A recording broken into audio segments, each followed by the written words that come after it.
Hello, everyone. My name is JD Calderon, and this is Indy Comics Explained. And yet again, I brought on another fantastic group of independent comic book creators. So please hit like, hit subscribe, share out the video, let everyone know we're here.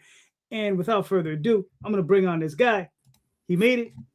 Hello, everyone. My name is JD Rosario, and this is Indy Comics Explained. My cohort, JD Calderon, has brought on a load of entertaining comic book creators, and he's ready to bring them out tonight. Are you not? Yeah, that's terrible, by the way. I'm just going to say it's terrible. What are you doing? This was spot on, bro. I was on the money with that, kid. No, Come on, all this time that we're doing this together, I know your mannerisms. I know your tics. I'm on point with this. Nope. What's up, Tom? Hey, this is Tom Hutchison. This is Indy Comics Explained, and I brought... No, I'm just kidding. Kidding. We gotta have fun, baby. We gotta have fun with this. Of course. This is what we do. All right, cool. Let's bring on the guests. Hey, Brian Mannell. What's up, guys? Brian Mannell, new creator in space. Got my first Kickstarter coming up soon this year under Rolling Squid Bones. You know, that fun, wonderful, beautiful publishing company. We can't wait to talk with you all. It's good to be on. Cool. Hey everyone, I've been on the show before. I have a Malik Running Devil now active on Kickstarter, so pay attention. And also the host of Traverse the Source podcast. How's everyone? Everyone's good. Allegedly. What's up, Isaac? Hey, JD. Nice to be here again. Always great to be on your show, sir. Thank you for having me. JD, I'm still waiting on my Tenchi rewards. Where are they at? Did you get a signed book? I don't think so. No. Oh, okay. Maybe I don't have to look at it again. See, if it's a signed book, I'm not signing them till next week because that's when they're coming up here. So that would be the answer. One that can be as cool as JD. I'm not signing them till next week. How about I can be that cool one day? That's when they get up because the guys are bringing them up. That was part of the contract. I was like, I'm not going. Yes, my people will bring them to me. You know. Well, look, I love the way that sounds. Wow, that looks good. I love Ryoko on that cover. It looks so good. Yeah. So it came out. It came out really, really nice. I was pleasantly surprised. Excited for it. Yeah. But I think that I know for the regular stuff they're slowly rolling everything out. So I know I know they've been going out, but I don't know what pace. So. It takes a long time. I understand. Trust me. Yeah. I know all too well. They had 1,800 physical backers. Oh, yeah, wow. It sounds like it'd be difficult to say the least. Yeah. And I mean, I have to sign 700 books. So, those haven't even gone out. So we'll see. I hope you get a chance to soak your wrist in some hot water, man. That's going to hurt. Don't. I sign fast. I sign real fast. The guy Fear 4 is my artist, Matt. He's gonna be up here and he's gonna be like, because he has to do 100 remarks and sign the books. So, but yeah, I'll probably be done in 3, maybe 4 hours. He'll probably be there for a lot longer. So we'll see. All right. What's a remark? I'm sorry, I keep hearing it. What's a remark? It's like a little sketch that an artist would do, but it's like like a little head sketch. Like Matt's gonna do like little head sketches. And it could be done with a marker or whatever. Why can't they just say it's a little head sketch? Because they call it a remark, bro. I didn't make up the rules. I'm just jargon makes it sound professional. Yeah. It's to make it sound more special than it is. A remark is a head sketch on a book that already exists, as opposed to like a blank cover or whatever. Those sketch covers that have nothing on it. You're just drawing on the thing, so you're remarking the cover with something else. Oh, remarking, not a remark. Gotcha. Okay, you're remarking. Yeah, it may sound like I'm trying to be an ass. Yeah, I'm not. But okay. All right, cool, gentlemen. Hey, what's up, Jason? All right, so everybody saw the show question. I would hope by this point. So, what do you feel is holding you back? And there's a second half to that question. It's too damn long. And what can you do to get around or through that block? Right? Right? Crazy. Anyway, Mr. Isaac Fox, you're in the hot seat. Time and money. It's Nothing more. That's time is a resource that is extremely limited, not how much we actually have. Unfortunately, most of my days for my job, I'm always working. So when I wake up and when I go to bed, I'm doing work. There's not enough time to do everything I want to do all the same. Money is always going to be a holdback. Oh, I want to hire this person. Well, they're kind of expensive. I want to do this. Well, getting into that's expensive. You have to make money, sure, but this is ultimately an expensive job to have. So that would be my biggest complaints. There would be not enough time and money. How to get around them? Keep bashing on that concrete wall. It will give eventually. Just keep hitting it. All right. We've all seen Shawshank Redemption. With a small hammer, you can get through it eventually. It's just going to take a little while. There you go. Yeah. I like that. Stripe is the biggest problem we have. They're a huge problem for everybody right now. Yeah. All right. Cool. What happened right now? Well, Stripe, they have an issue if you're doing like adult or adult-centric books or adult-centric material, period, on any platform, anywhere. They tend to give those types of creators hell all over the place. Gotcha. They're one of a few organizations doing that. Visa and MasterCard have recently taken down some artists. I know their shops. They refuse to process payments in their shops anymore because they drew a character with a top off, which is right. Absolutely infantile to take an issue with that.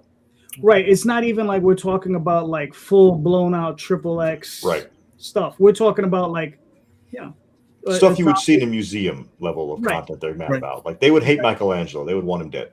Right.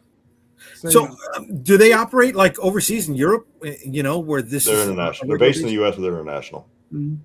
And do they have problems with those guys? I mean, I know there's a lot of international books that are. So I'm going to make everybody real mad. Europe has way better laws to protect creators and consumers than we do. So they probably are more protective, if I had to guess. So I know I work with a lot of artists in Europe who never run into problems. Where the ones that work in the US, they do run into problems. So I'm going to guess and say less of an issue over there than is here. Gotcha. All right, cool. Jeff, what are your thoughts? Right now, the wall I hit is algorithm wall. I'm pretty sure I'm in Facebook low-key jail right now because my posts now always show up in pending, even in comments now to people. So I think I'm being restricted because I post a lot, not only my stuff, but the people I'm promoting. So that's been kind of a bug because when your main avenue has to be getting your word out there, right, of your project, it does not help. Okay. It does not help when you're being restricted. So I kind of feel like I'm being held back a little bit, which kind of sucks. But my project is active. So I'm trying to get the word out as much as humanly possible to make up for it by being on shows, by trying to use other platforms now, trying to get Blue Sky doing something, Instagram, trying to get that moving, and trying to bounce off the lack of Facebook participation. Right. That was a weird comment. Trying to see if we get Brian back. Yeah. Is he East Coast? Maybe the storm is affecting things. Yeah, he's in. I don't know where he's at. Yeah, he's in Massachusetts. Yeah. He might have hit a lot. They got hit a lot earlier. How you doing over there, Brian? Storm's getting to you?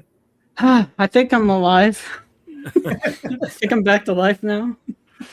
You're good. You got scared. He didn't want to lose any more bets to Tom and myself. You know what I mean? No. Yeah, even you guys are glitching out on me on occasion. So I have a feeling we have an internet weirdness happening. Oh boy. Also, I have a secret bet with Tom that I don't know. Tom doesn't even know it. Oh, that's a real secret thing. It's a big secret. Well, it's a true secret. Only one of you know. Brian, what are your thoughts on that? He'll know it too. So if you guys can still hear me and all that, my biggest holdback, I think, is similar to what Isaac was saying, and that was, I think, is time management. Is really for me. Money will be my setback in the future. I'm currently living with my dad, but for time management, the thing is, it's like I work second shift. I get home after work, and it's easy to sleep in. So on top of that, I always tend to overwhelm myself over the week when I'm not going to work full time, I'm always doing something related to the comic creatively. So I tend to burn myself out easy. And so what I need to work on more is kind of doing better, managing my workload, managing my time, and making sure that I get myself more disciplined in terms of with this. Wow, he froze up. Oh man, but he was good. He was good. He said disciplined. He's frozen in time. Yeah, Said time's an issue. Yeah, That's all right. All right, Brian. We'll get back to you. Tom, what are your thoughts? My biggest problem is in the chat right now. This Chad Perkins guy. He's trying to pick fights with me all the time. Like I just don't know. I don't know what to do about this Chad Perkins guy. Yeah. Well, what wasn't this the whole thing about him and you fighting or something? Yeah, if his campaign hits $25,000, he says he'll challenge me to a fight. Oh, Okay. Yeah. Is this campaign live? Yeah. Oh shit! Let's back it now.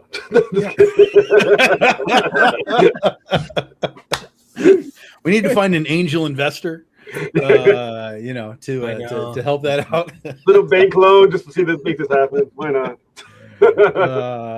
Yeah. No, Chad's fun. Chad's a good guy.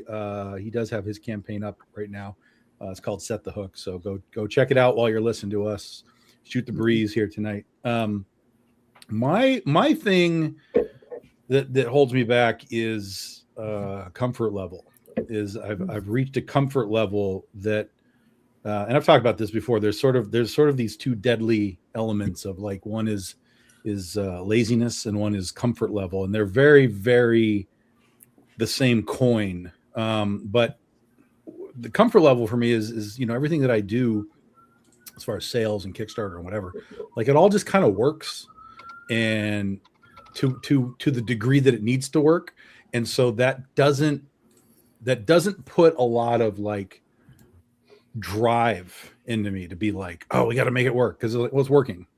It's working. Now, if I did more, could we bump? Could we do more? Yes, there's absolutely the more levels to do more, but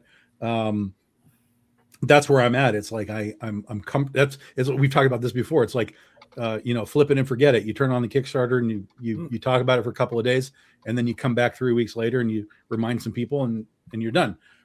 So where it used to be like, hey, we're on a show, we're going live every night and we're talking to the artists and we're doing all the things, but it's like, god damn, it's a lot of energy, and I'm comfortable where I know where this campaign is going to land for the most part, so I'm comfortable. And so that's really my biggest thing is I have to sort of recharge the drive to be like, okay, well, if this campaign is going to do 15,000, what would it take for me to do 20? If this campaign is going to get 200 backers, what would it take for me to get 300? So I've got to kind of reset the drive to want that sort of over the hump sort of thought process. And I don't have an answer for how to do it, really. It's a purely internal thing that I have to turn back on. There was a time we did 20-25 shows a year. Now I do like 10. Is that the answer? Do I pick up another 5 campaigns or another 5 conventions and get back to some of the places that we haven't been in a long time? Maybe that's part of how to get the backer count up, is remind people that we exist. So I don't know, but that's a very it's an obvious place that I sit. To me, I can see that there's the comfort level. I can see that I'm happy with this is working. We're fine. And I got to find a way to not be happy with fine anymore. Elevate. I like that. Yeah.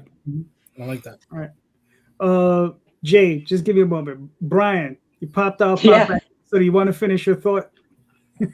I don't know how much I left off at, but I mean, basically, time management is my biggest enemy, and that's it's because I tend to kind of overwork myself during the week on top of the work shift. It's just it doesn't leave me a whole lot of room to kind of like write, for example. I'm always doing a whole bunch of different different things, and that's some graphic design, making Kickstarter graphics, and trying to get the comic formatted for print. I tend to overload myself with a whole bunch of different things, and that's sort of what I need to work on is being disciplined and knowing how to set aside how much workload I'm able to kind of put onto myself, so I can have more time to spend creating the actual story, which is the most important part of making a comic. Are you the writer artist or just a writer? Just the writer. Okay. Cool. But I'm doing the I've been spending time doing the graphics for the Kickstarter. I've been learning how to format my comic for print. I've been trying to get video promos done as well, because I do video editing. So, and also I have a couple other writing projects on the side too that I'm trying to, for one of them for another publisher that I'm trying to get myself back into working on as well. Just a lot on my plate. I have to kind of learn how to better divide my time up. Cool. Yeah. Jay, what are your thoughts? Me. Yes, sir. Me. I'm my biggest problem, holding me back. Oh yeah, well, we all Me. know. And it's a little bit of what everybody's saying, right? Yes, time management, money, but it's also anxiety. It's also complacency. It's no matter how many times I go through my checklist, there's always things that I'm going to forget. Things I forget to add to the checklist. There's things that I need to add to the checklist and I forget, and I remember in the moment. There is dealing with other freelancers who are out there and trying to establish a professional rapport with them. I'll start them on a small payment after I get a layout, and then I never get anything else back but the layout. Getting artists who are inconsistent with what they're going to do. Yeah, no, I'll have it done in a week. And 6 weeks later, I'm still waiting for their stuff. How do you enforce a contract when somebody's overseas? You know what I mean? All these different elements, and then there's also trying to balance the business side with the creative side, right? Looking at statistics, reading how to implement this tactic and trying to apply it, and then the status of working through it and developing the time to be good at it, and then writing, right? Finding the time to do that properly, even if it's 15-20 minutes a day. It's in there, right? It's pushing the needle forward. So it's me. And I mentioned that as a joke earlier, right? But I hit the reload button, right, for myself to see if I missed those pledges that didn't show up before, right? Did they pop up? Where did they pop up? We joke about it, but it's just like, fuck. Wait until you hit that button and the number goes down. Oh man, that's happened, bro. That's happened, bro.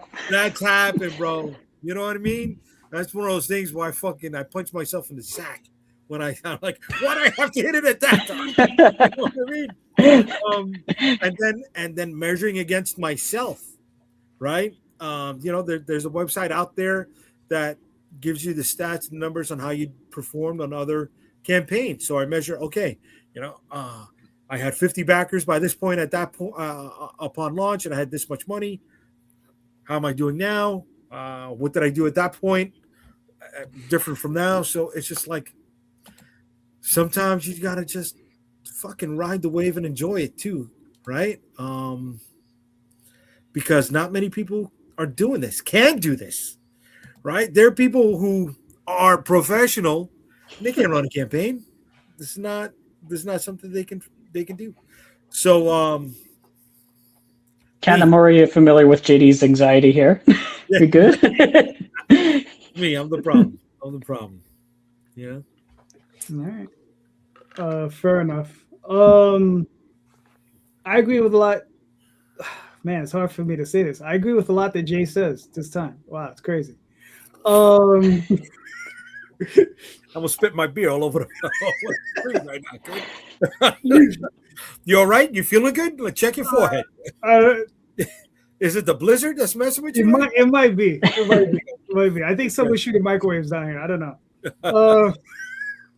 But no. A lot of it does have to do with fear and anxiety, a lot of that stuff. But you know what? Well, I'll go a little bit of a different route.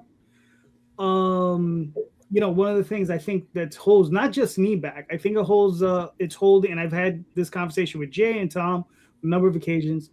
It's distribution, right? It's the things that, how do we get our work into more hands, right? I think one of the things that's happening now on Kickstarter, it's getting a little tougher to find newer fans. Those people who already have dedicated fans to their work are doing okay because they already have their dedicated mailing lists and that sort of thing. And but are they growing, right? Like they seem to be hitting their normal numbers, but are they going beyond those numbers? Are they finding new fans, right? Is that something with us stagnating? Is that something with Kickstarter stagnating, right? Because back in the day, it was one of those things where a lot of people would go to the platform and browse to buy. Are they still doing that, right? Are they discovering, the new projects? Or has it become a thing where there's so much of a particular type of project that people give up? They're like, well, there's a lot of, I don't know, female-led, good girl, bad girl type of, stuff on there, right? And I'm guilty of that, right? And is there too much of that, right? So that all of the other stuff that's kind of weird and unusual is not getting looked at, right? Is there too many superheroes on there, right? Because there's a lot of superhero campaigns and not everybody's into that sort of thing, right? So, that's the thing. It's like, what is it that's holding us back, right? So I think one of the things is distribution, right? Like I said, Diamond was a huge gatekeeper, right, for all of us. But it's a gate that you could squeak, you could get in, right? You could squeak in. Now with Lunar, Universal, a couple of these other companies, a little bit more difficult, right? Especially getting out to a broader, more robust amount of stores, right? Because you want to get in with Lunar or Universal, right? Especially as indie guys, so that you can reach 1,200 stores, right? You're probably not going to get in all of them, but even if you could just reach 200 or 300, you'll be fine, right? So yeah, that's what I'm thinking. And as far as how to overcome that, man, that's a rough one. That's what I'm going to be tackling over the next year. So, well, a good distribution one of that, Filbo distribution seems to be really indie friendly. I've been getting to a lot of good stores. Phil is great, but the thing is, I think the only problem that Phil is running across is that he's limited in the amount of stores that'll do business with him. Really? Oh yeah, for sure. Oh, because he has issues because a lot of the stores don't like the terms that he's putting out. Right now, I understand why he puts out the term. Like the terms he puts out are great for us, right? Like he wants prepayment, so as soon as our books are delivered to him, he pays us, which is great for us. But retailers are like, F you, they want to hold on to their money, their resources, because that's what that is, as long as they can, right? So you got to understand from his perspective, I like it. Retailers, not so much. It also depends on the retailer. If you have maybe a company like, I don't know, like Midtown Comics, if they decide to do business, they can absorb that. You understand? They're big enough. They got enough of a war chest. They can absorb that. It's not going to be a big deal for them. Smaller store might not be able to hold on to $300, $400, $500 per month, to give out that type of cash and be able to hold it back, right? Those types of resources. So, that's what I see. Oh, but listen, I wish Filbo nothing but the best, and I want him to succeed like badly. I got friends that go through him, and And listen, man, I want them to succeed. Well, Filbo's a door like any other, and just like Jeff said, they're indie friendly. So if you can't get into Lunar or in these other places, it's a door that you can probably pretty easily get into as long as you have a quality product. Because I know he looks at books and is like, you're not ready for prime time in some cases, So he is like Diamond in that he has a vetting process. But if you have a quality book and you can't get into the other places for whatever reason, it's a door you can use. But just like JD said, there's stumbling blocks in his way. So we'll see how that all can smooth out. I mean, he's only been doing it for like 6 months, so we'll see if it gets better, worse, the same, whatever, and just see if the door stays open. Yeah. All right, Jay, you're up. Okay. You mentioned something right now, and it triggered me for this question. The algorithm doesn't matter, right? If you have your audience. All right. Now I understand you want to grow. Okay, it's different. It's harder to retain a customer than it is to get a new one, right? So do you know your audience? And do you know how to reach them? Is the question. Cool. Jeff, you're in the hot seat. Oh, fantastic. No. I think I'm in a position where, like I said, I've only done a few Kickstarters at the moment. 3. I do think with my previous one and Terminus, I definitely knew and found my audience. Malik, right now, that I'm doing right now, is only really the second Kickstarter, some years apart. I'm still finding the audience for this one, which is why I'm so reliant on social media right now to get the word out there, and why the algorithm restraining it is difficult. But I am definitely trying to get the audience to, I don't know, is finding the audience or getting them to find me. It's one or the other. But I think I'm trying to make sure the audience, see if the audience can find me and be like, hey, I recognize that. Now you can back it. All right, cool. Brian, what are your thoughts? So, like I said, I'm unfamiliar with Kickstarter. I'm not too entirely sure if it is, whether or not it is the case where new readers are harder to come by now with Kickstarter. But I think a way that I could, in terms of reaching my story out there to new readers, if that was the question, is I think part of it is you develop relationships with other people, and when you get yourself into a big network, I think it's harder to breach your story out there on your own, is kind of what I'm kind of going out there to say.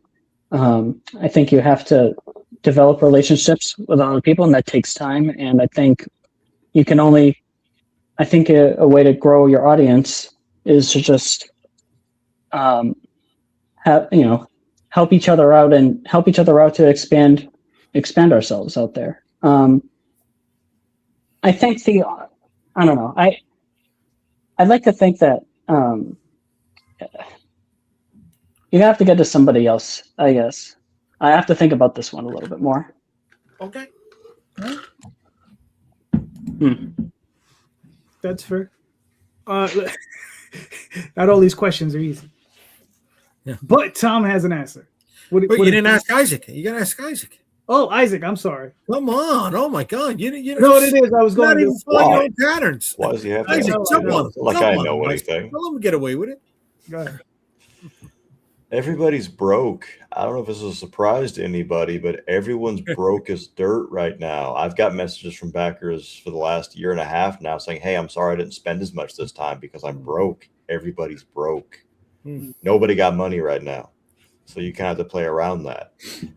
As far as, I think both JDs were 100% right, though, that what this battle truly is finding your audience. And it's not going to be easy to find them because they're not looking for you. You're looking for them. You have to be Uncle Iro to Zuko and ask yourself the big question to your backers: who are you and what do you want? Are you willing to work within the capacity of what they want?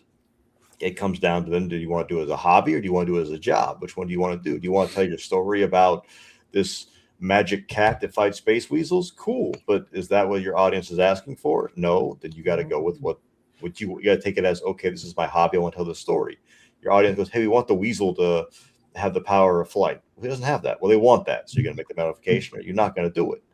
That comes down to it. I think both JDs were 100% right about that. It comes down to knowing your audience. Look at some of the best guys on Kickstarter and look at the way they behave, the way they dress, what they do. They embody the thing they're about.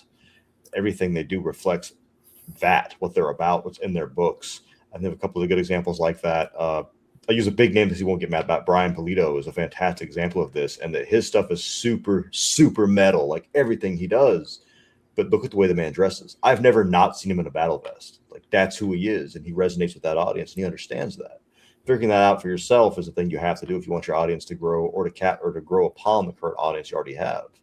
And that's not easy. It takes a long time to do it. It's hard. It's painful. It's like going to the gym every day and being the punching bag. You're not the puncher. You're the bag. That's what this is. If you get used to taking those hits, then you'll find that audience eventually. The question is, how many hits can you take? Cool. Tom, what are your thoughts? Yeah, part of finding your audience is finding yourself. That's the reality. Is you have to be authentically who you are in whatever capacity that is, and particularly in a creator economy now, because people will resonate with the creator as much as they resonate with the product itself. Like for me, I do horror and superheroes and westerns and you know, I'm across the board. I'm everywhere. So there isn't anything for me that's like, oh, you guys are all dying over there. Sorry. JD, your life alert's going off. If you're old enough to know that joke, please take an aspirin. Yeah. Thanks, JD. I don't know where I was now. So for like Polito is one thing. All of his books are one thing, and he drives everything one way, right? For me, it's a little different because I have this superhero book that is not anything like Penny for Your Soul, that is not like anything that is Legend of Oz, that is not like anything else that I do. So for me, I don't have the luxury of just being that guy to attract to all of the books. So for me, finding an audience is not finding an audience, it's finding 7 audience, because I don't necessarily have crossover for every book. People that buy Penny for Your Soul do not necessarily buy Critter, do not necessarily buy Oz, et cetera, et cetera, et cetera. So I'm in a situation where it's a plus because I have all of this stuff that I do, and it can theoretically find more and different people. But when those people find something and come back to sort of home base and they're like, okay, well, I bought this Western, what else does he do? And there's no other Westerns or anything like it, they may or may not buy anything else. So and even beyond that, I have people that I know will only buy my book if I have certain artists on the book. They won't buy it unless that guy does a cover. So he's not even there for the book. He's just there for that particular artist. Doesn't matter what they draw. So there's not really a way to do any of this other than to just be consistent, be out there being social media, doing stuff like this, Comic-Cons, and if you can, have some sort of distribution into comic book stores. But again, as I've said for many, many years, that doesn't guarantee you anything. Distribution to those stores doesn't guarantee squat. But I know my audience in a core sense because I've been doing this for 16 years now. So I know a lot of these people. As soon as I launch a campaign, they're in there, and I can see their names. Dip, dip, dip, dip, dip, dip, dip, dip. They're just there. But like I said, with my everything's fine sort of mental state, I don't go out and drive for like, well, I can get 10 more people if I do 10 more podcasts or whatever. But that's how you have to do it. It's just consistency and exposure of your brand, your books, yourself, your ideas, out into the world in whatever way you want to do that. This is theoretically the easier way because we can just flip a camera on and we can all just talk and shoot the shit. And there's people in the chat room that are listening to us, and that's great. But that doesn't necessarily translate to anything other than just people knowing who you are. They still got to decide, I want to buy Tom's book for whatever reason, whatever the reason is. Tom said something, I want to buy his book. Tom wore a shirt that I liked, I'm going to buy his book. Tom hates a movie that I hate, I'm going to buy his book. Like, you don't know what the trigger effect is. But in the Polito case, Polito has for years generated a very specific aesthetic that attracted a very specific clientele, and those fans enjoy the books, enjoy Brian, enjoy drinking, enjoy getting together. Like, he's created a club for Lady Death, Coffin Comics as a whole. He created a club, and he's been doing it for years upon years upon years. If you go all the way back, it's been like 30 years, since he did, Evil Ernie back in the 90s. But with Coffin Comics, that's been like 10 or 15 years now, something like that. So, he sort of rebranded, reset, and just everything he does is the same. But even within Brian's books, Lady Death will always outsell La Muerta, will always outsell Hell Witch, will always outsell Mike Morg. So even within that, he has a hierarchy of people want this, but they don't necessarily want this at the same level. So even he has that, even though it's all the same stuff, it's all heavy metal, whatever. It's the same thing, but there's a hierarchy there too. So there's not really a right answer other than to just keep making your fans happy. Whoever's buying, whatever they're buying, just keep making them happy as best you can. Hopefully they will talk about your book in some capacity, because that's really the grassroots is, I bought Rosario's Vicky Styx, and it's a great monster book, and you guys should go get it. That's the advertising that you need. Because if a fan is talking about it just on their own, other people will pick up on that and like, oh, he's talking about it. Let me go see what this thing is. I think I'd like to take another stab at this, because I think I misunderstood the question earlier. And what Tom said something earlier about having like a authenticity behind it. I think really that's like the first thing. Because I like to think about, and I'm kind of spitballing a little bit here, but I like to think that when it comes to stories, people are looking to connect with you. They're looking to connect with you through your story. That's what everyone is looking for when they pick up your books. What resonated with me too with Vicky Styx is this badass undead monstrous lady who's protecting other monsters. I think that's awesome. That connected with me. Tom's Oz book. What connected with me is just this really interesting Western spin on Wizard of Oz. And, I think at the end of the day, if you're going to, in terms of reaching new readers, you have to kind of be out there, and be authentically you. And when you put your stories out there and you try and bring in as much attention to it as you can, hopefully, those who have gotten a chance to experience it, they connect with it. And I mean, it's just a slow building from there, because as far as I know, and I haven't been in this business at all for I'm a rookie in this whole thing, but my understanding is that building an audience takes many, many, many years. And in terms of like finding those readers, gaining readers, even maintaining the readers, it seems like a lot of it has to do with consistency. And it's also hard to be consistent when, we all have our financial limits and our time limits. And I think, that's our biggest, I guess, struggle in terms of overcoming, in terms of reaching out there, going to look for new readers and spaces of the web that are more towards horror. If you're writing more horror books and you're within horror communities, sci-fi and sci-fi communities, if you're writing sci-fi, I mean, there are ways you can kind of reach out, but in terms of, gaining new readers and having those readers latch onto your work, I think to have that happen, you have to have that base of authenticity and being vulnerable with your art and with your work. I like that. Cool. I like that.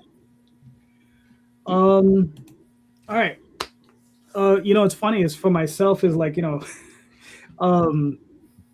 am my audience, right?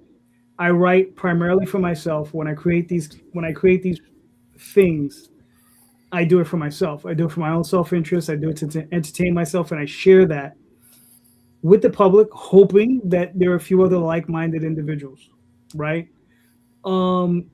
If I had to go whole cloth and just create from scratch, right, and give thought to what is it that a particular audience would enjoy, to elevate me so I can have a bigger audience, I'll be honest with you, at that point, I would probably just try to switch over and try to get work professionally. Go to get work, try to get work at Marvel, DC, Image, Dynamite, wherever. You understand? Try to get work at those companies so I can elevate my name above the work, right? Because, at that point, like, I like to do what I like to do, right? I don't like to do, if I'm working for someone, that's different. That's a job, right? Like if they come to me, if someone would come to me and say, we need you to write Spider-Man, right? I'm not going to sit there and be like, well, I'm going to change Peter Parker and I'm going to do this and X, Y, and Z and blah, blah, blah. That's not what I'm going to do. I'm going to sit back, see what's done, see what works, right? Work within that framework, right? Break the toy as much as possible, but rebuild the toy and return it the way I got it, right? So by the end of it, so that the next creator can come in and do what they need to do, okay? And make it fun, right? Make it fun and enjoyable, right? So then that way, the readership, the fans who enjoy that sort of thing will look and they'll be like, all right, well, JD did his job. He does a good job. He writes a fun story. Maybe he'll write fun stories in these other places, right? And that's how I would go. But like I said, when it comes down to like me looking at I am my audience, right? And here's the problem with it is like, it's like Isaac says, it is my very expensive hobby. That's how I look at it. I run it like a business. You understand? Because I have to take that aspect of it seriously because that's what the government demands of me, right? But, when it comes down to the creation of it, right?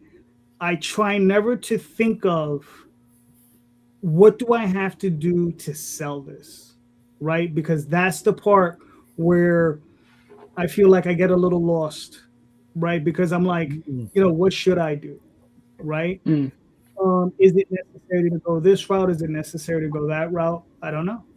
You understand? But I do know what I like, right? And that's the part where I'll stick with every time. I'll stick with what I like, right? That's all I got.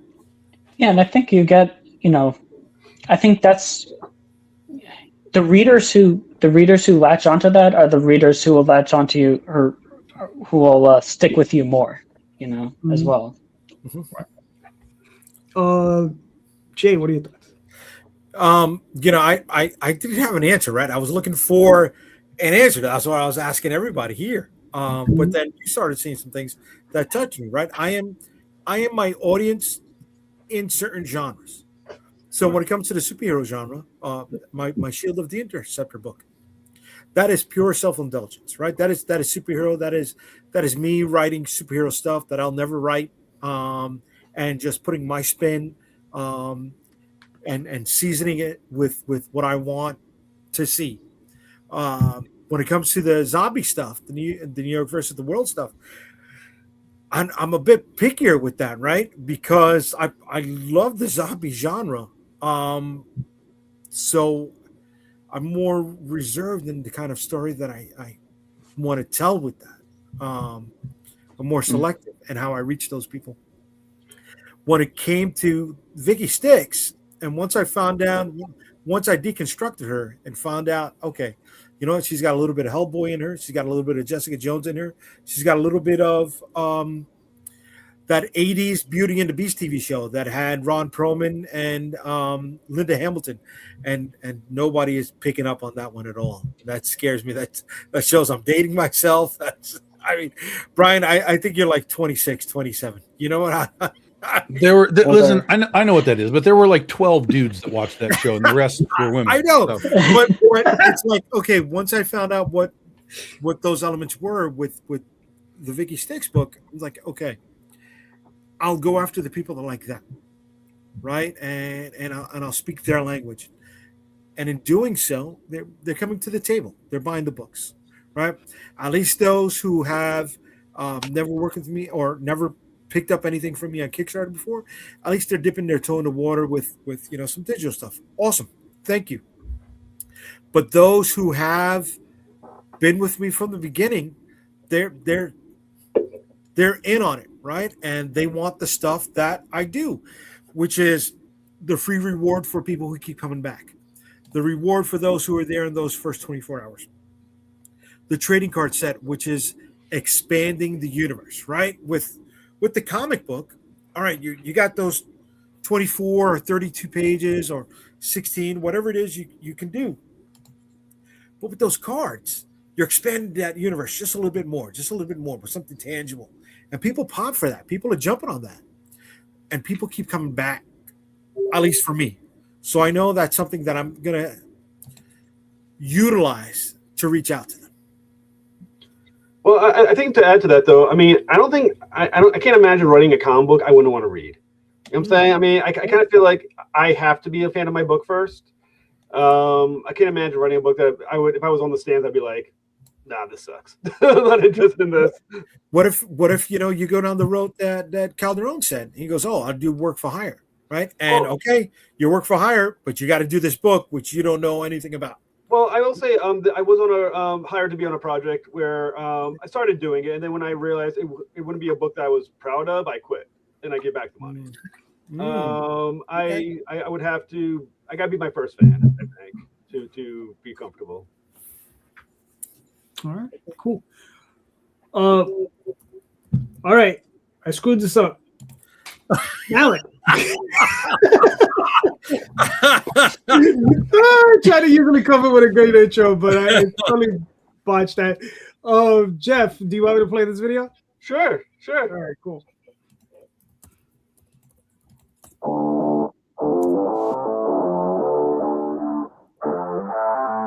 In audio.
All right, cool. Cool. So, Jeff, walk us through this. What are we looking at? All right, so this is Malik Renee Devil. This is the 3rd issue of a 6-issue miniseries. Basically, the prologue of the first issue has to do with God sending Malik to hell to kill Lucifer, to kill the devil. That causes 2 problems. One, when an angel steps foot on hell, you can't return to heaven. And also, when you kill the devil, you become the devil. So Malik is basically sentenced to an eternity in hell for doing what God ordered him to do. And that obviously pisses him off for many reasons. He doesn't think he deserves eternal damnation for that. And it sends him on a course of not only finding out who he is, finding his own agency, but vengeance upon his creator for what as he views as an unfair punishment for doing what he was ordered to do. So it's a story about revenge. It's a story about, like I said, about agency, finding who you are, and also a story of betrayal. So it's a lot of things in this story. I'm very proud of it. I love the art from Juan Amaran. It's moving a little slower than I would like, but I still have faith in my story for it's, I think, good horror. It's a great character study of Malik, the angel that was once God's wrath. And it's a good fantasy mythology aspect to it, a world building around it. So I'm very proud of it, to be honest with you. I love that premise. Oh, thank you so much.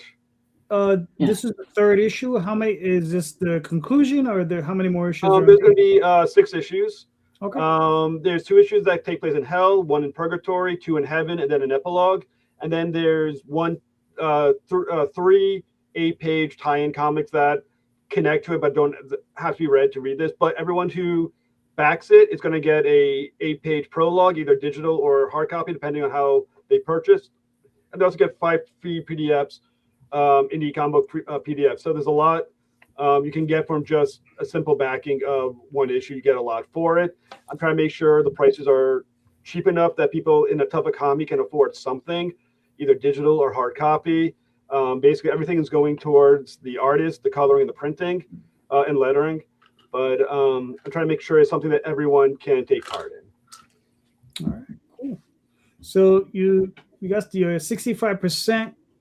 Another 10 days ago, you had 22 backers. All right, so you got a little bit of hustle to get on it, but I think you can make it. You will make it. So I'm right on that fence. I have 2/3 of the way to fund, and 2/3 of the campaign's already over. So it's a little bit tight. It's a tightrope right now. So anyone who wants to support it, please do me a favor, support wherever you can. I believe in this project a lot. I think this is going to be. I think it's going to knock a lot of people their socks off. I think they're going to be impressed. It's a little bit kind of like John Wick meets Spawn meets Dante's Inferno, and like I said, I think it's going to be a book that a lot of people will enjoy.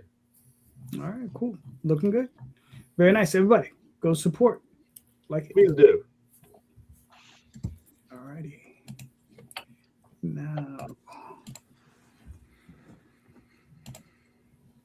all right.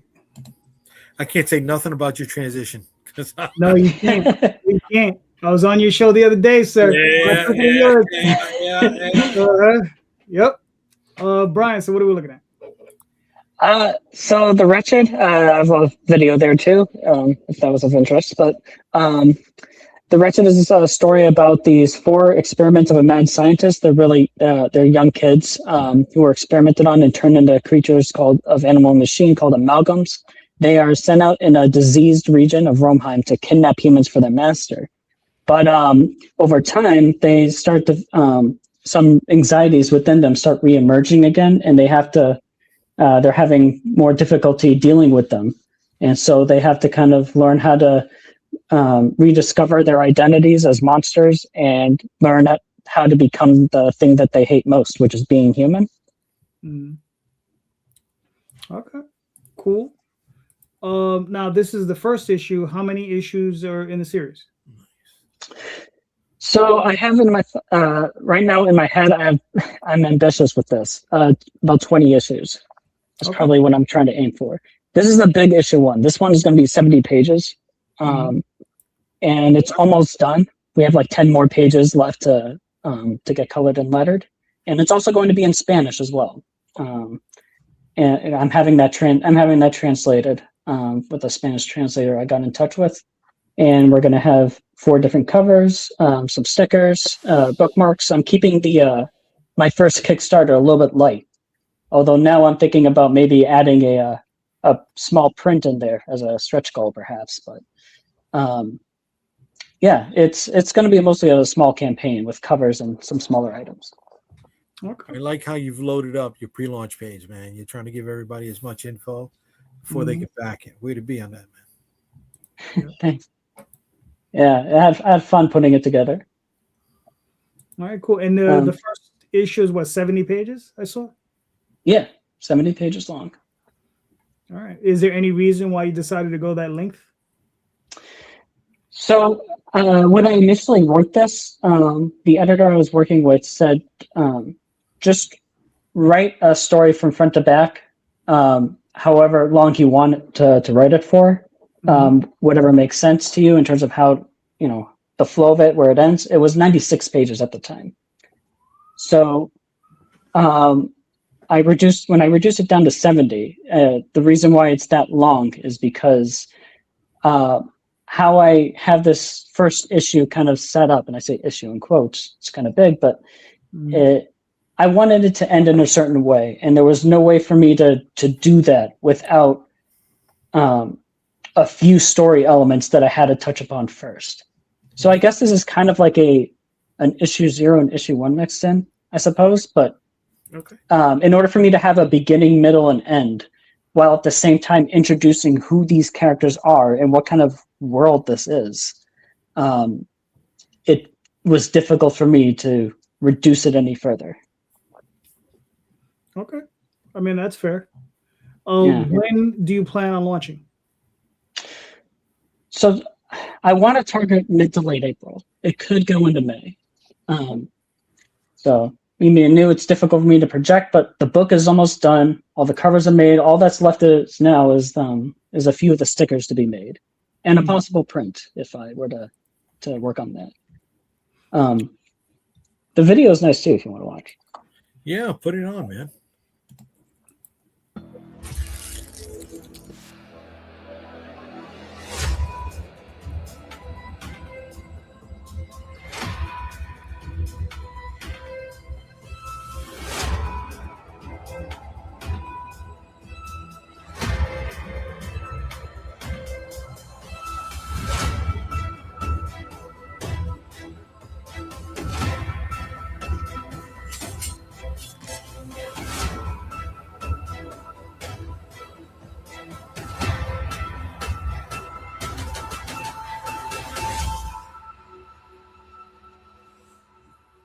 That's it.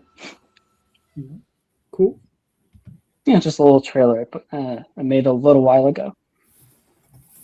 All right, very nice. So you said you either April or March or May?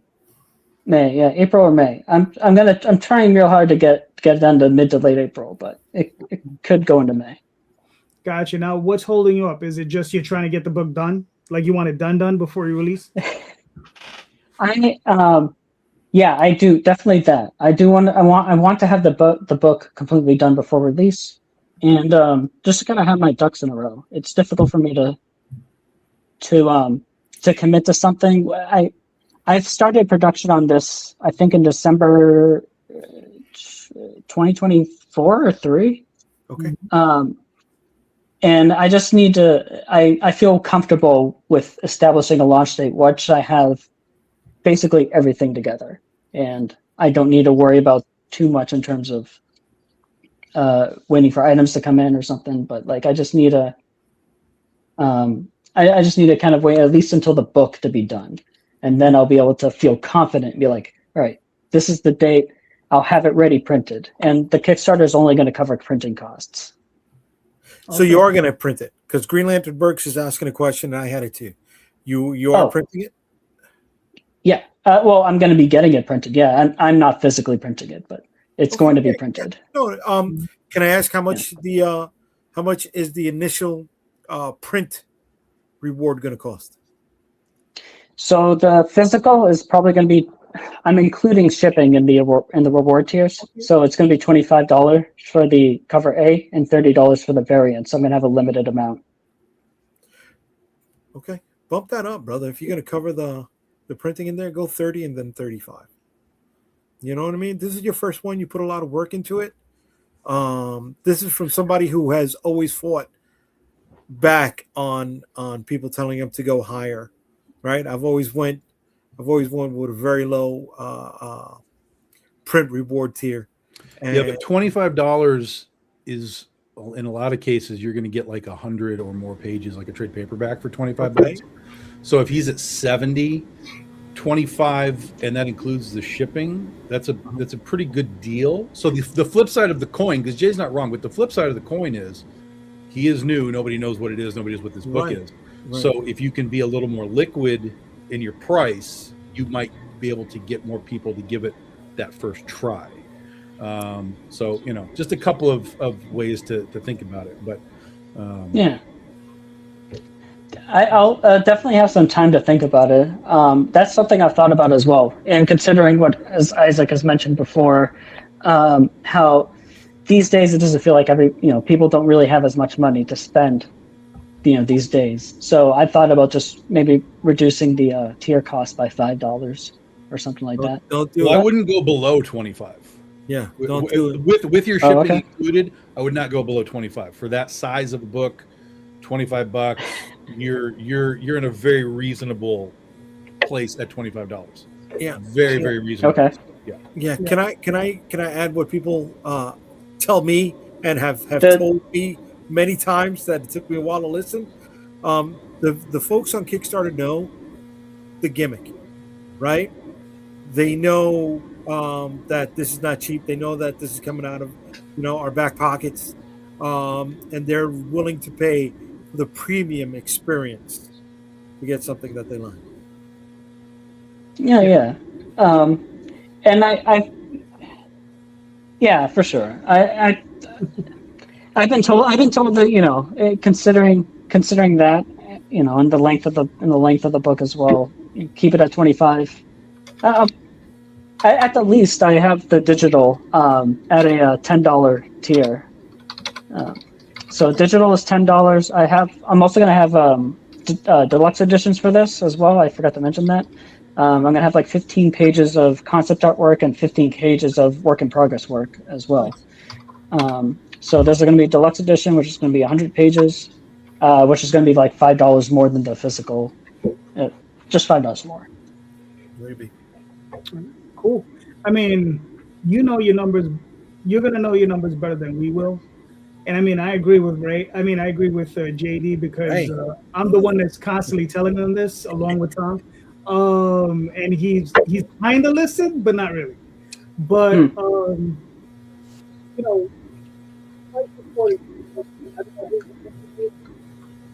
is it me? Sorry, I can't hear you, Calderon. I didn't hear you either. Yeah, I'm getting some feedback as well. I don't know if that's on my. Yeah. Hold on, Keith. Now you're back. Here. Yeah. Can you hear me? Yep. Now I can hear you. Oh, okay, that's weird. All right. So anyway, like I was saying, I actually agree with Jay on this, which is really weird tonight. This is a very strange night. Must be the snowstorm. Especially since this is the advice that myself and Tom have constantly hammered him with, right? Oh, yeah. And he kind of sort of listened, but not really. But you're gonna know your numbers better than we will, right? You also have to kind of extrapolate back from what you need to print the book. Right. So if you need whatever $10,000 and you have a $25 book, just do the math. How many backers do you need at $25 to hit $10,000? So there's sort of a reverse engineering to some of this setup as well. So yeah. That's what I was doing. That's what I was doing as well. I think it was last week or the week before, just working my way back from the printer I plan on using. How many expected backers I should be getting? I'm hoping 30 to 40 or so, at least. But just trying to judge how much it might cost for 30 or 50 copies, and then I don't know. I'm trying to make it as low expectations. There's a lot of Tetrising involved in these things to try and figure out stuff, especially when you're on your first one. You have no clue. There's no way to know anything. So I think if you're kind of coming at it with like, okay, I need 50 copies and what's that total? I think you're fine. And I think 25 is a very liquid price. Travers is saying that the difference of $5 isn't going to be it. That's false. $5 can absolutely change the price. 15 and 20 it will throw people off. 20 to 25 will throw people off. 25 to 30 will throw people off. So the more you can be in sort of a sweet spot with that size of a book, 70 odd pages, I think 25, including your shipping, make sure that all of your stuff says, just call it free shipping. You don't have to say include shipping. Just say it's 25 with free shipping. Like, just call it that. Free shipping. Okay. People will respond to that. Yeah. And then when you do interviews, you just say, like, this price includes your shipping costs. But make sure that all your images and stuff just say $25 free shipping. That's just the easy mental, breakdown for, selling 101. Yes. All right. Cool. Tom's on to something. I've learned that a lot of guys who are not on the comic side of Kickstarter do not charge for shipping, or they charge a lot less than shipping actually is, because they bake the cost into the item itself and don't tell you that. So you're still paying it. You just feel better about it. Well, most people understand that that's what's happening, and exactly and, that. And yeah, Well, I have had messages of people not understanding that before. It's sort of like what drives me crazy with airlines, right? It's like, oh, buy your ticket and then we'll charge you $50 for your bag. Just put the 50 in the price and shut up. Yeah, move on. Stop. So for those who don't know, the current cost of shipping in the U.S. for a 15-ounce package, if you're using ground, is approximately an average of like $7, right? Yeah. $5 if you go on East Coast to East Coast, $6 if you go on East Coast to Midwest, and $7 to $8 if you go on East Coast to West Coast. There's a lot of variables in that equation. Oh, of course. Oh, yeah. Definitely. That can come down to an individual basis. That price could change in an hour. It bounces around. Yeah. Well, you're looking at a 22-year veteran of the post office. All right. All right. Isaac, you want me to play this video? Sure. All right. Cool.